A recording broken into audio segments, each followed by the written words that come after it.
Alright, so Abby Romberger, here is my Module 2 erosion bottles. This is the material I've used.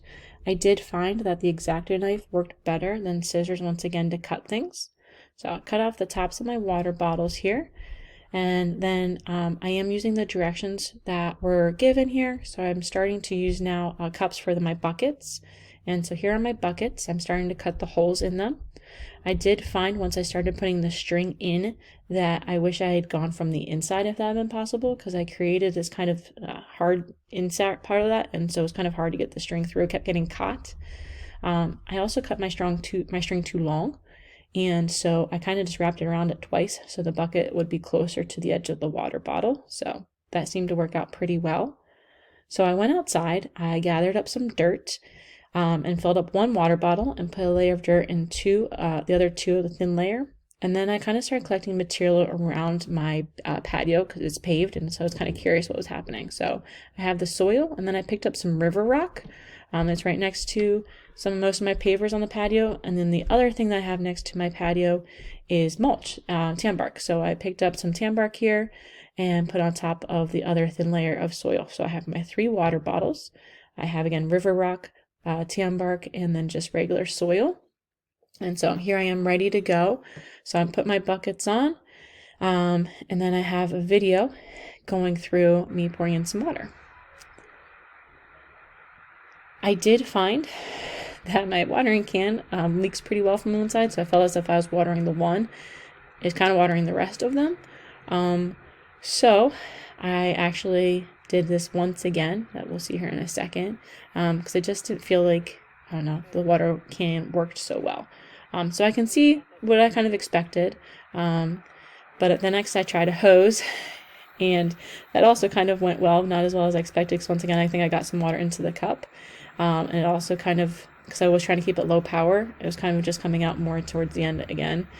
So it didn't really work what I expected. I would really kind of like to see what happens in an actual rainstorm, instead of me trying to simulate it, because I think it'd be a little more accurate.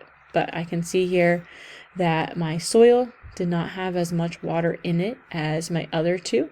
The tan bark didn't have as much in as the river rock. The river rock definitely had the most in it, but kind of what I was expecting.